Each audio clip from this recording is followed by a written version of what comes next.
Assalamualaikum warahmatullahi wabarakatuh. Perkenalkan, nama saya Dewi Nurasana. Saya dari kelas manajemen 22D. Di video kali ini saya akan menjelaskan tentang akuntansi manajemen Islam. Nah, perkembangan akuntansi Islam tidak terlepas dari perkembangan akuntansi manajemen konvensional. Dasar penerapannya sudah ada sejak Al-Quran diturunkan. Prinsip yang dipakai adalah menjaga sesuatu yang baik yang ada sebelumnya dan mencoba mencari hal baru yang lebih baik dari prinsip yang sudah ada.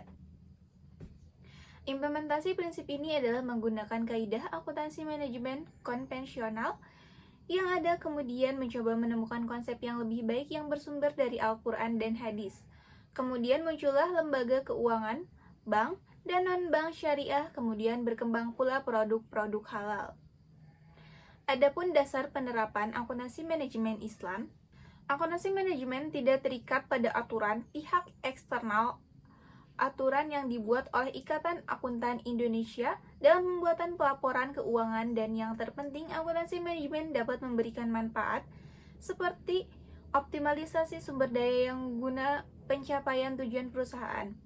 Sedangkan untuk pelaporan akuntansi manajemen Islam sendiri mengharuskan sebuah perusahaan memiliki etika bisnis yang sesuai dengan bisnis Islam dan tanggung jawab sosial, karena segala tindakan kita akan dimintai pertanggungjawaban bukan hanya di dunia melainkan di akhirat kelak. Adapun ayat Al-Quran yang dapat dijadikan pedoman akuntansi manajemen Islam, yang pertama surat Al-Baqarah ayat 282 yang bermakna, dapat dinyatakan bahwa kegiatan transaksi tidak semua dilakukan dengan tunai, maka perlu ada pencatatan atau pembukuan. Atas dasar hal tersebut, maka sebuah perusahaan harus melakukan pencatatan atau pembukuan seperti yang saat ini dilakukan bagian keuangan.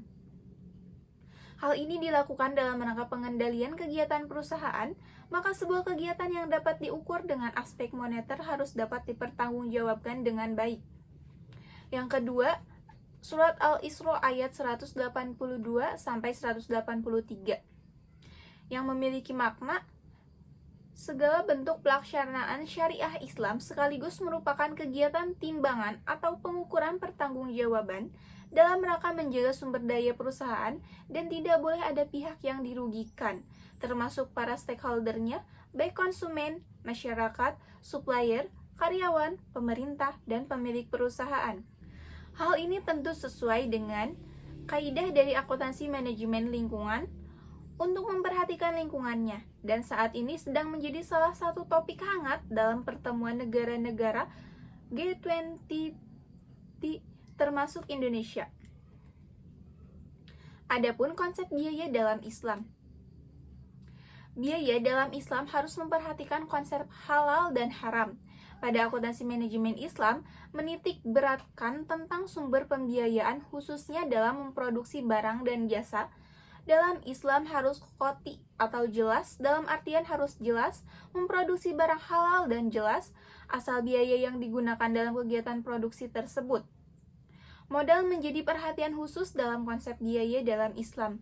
Berhubung biaya modal yang digunakan dalam proses produksi harus jelas dari mana asalnya, yaitu bisa berasal dari pinjaman, baik pinjaman jangka pendek maupun pinjaman jangka panjang. Islam tidak melarang hutang, tetapi juga tidak menganjurkan. Menurut ajaran Islam, segala bentuk aktivitas manusia dalam bermuamalah tidak boleh mengandung unsur maghrib, yaitu masyir atau penipuan, goro atau ketidakjelasan, dan riba atau bunga. Adapun biaya yang tidak sesuai syariat Islam, yang pertama pembelian barang haram, yaitu pembelian barang haram harus dihindari karena semua aktivitas usaha dalam Islam dinilai haramnya, bukan hanya faktor ekonomi saja menjadi dasar keberlangsungan kegiatan usaha.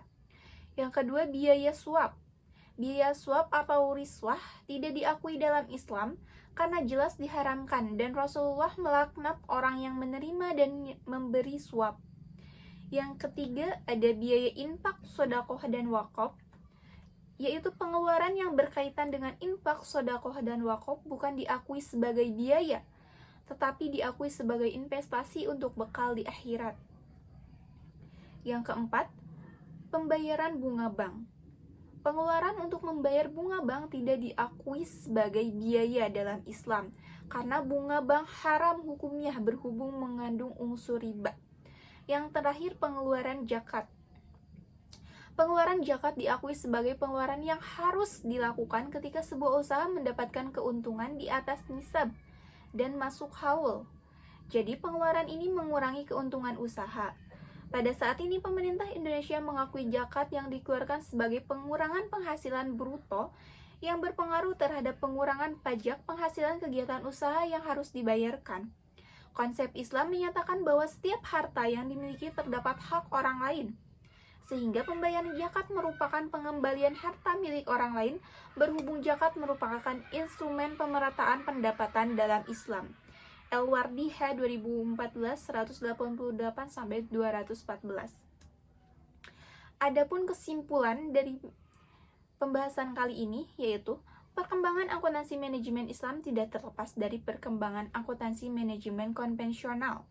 Perbedaannya, akuntansi manajemen Islam harus sesuai dengan Al-Quran dan hadis dalam kegiatan operasionalnya, sehingga tidak boleh melakukan kegiatan bisnis yang menghasilkan produk haram, termasuk sumber daya yang digunakan dan memprosesnya. Dalam hal ini juga harus memperhatikan kewajiban membayar zakat dan pajak sesuai peraturan perundang-undangan yang berlaku di Indonesia. Hal lain yang juga sesuai dengan kaidah Islam yaitu akuntansi manajemen lingkungan yang harus memperhatikan semua stakeholder kegiatan usaha dan tidak merugikannya. Sekian video kali ini. Terima kasih. Wassalamualaikum warahmatullahi wabarakatuh. Bye-bye.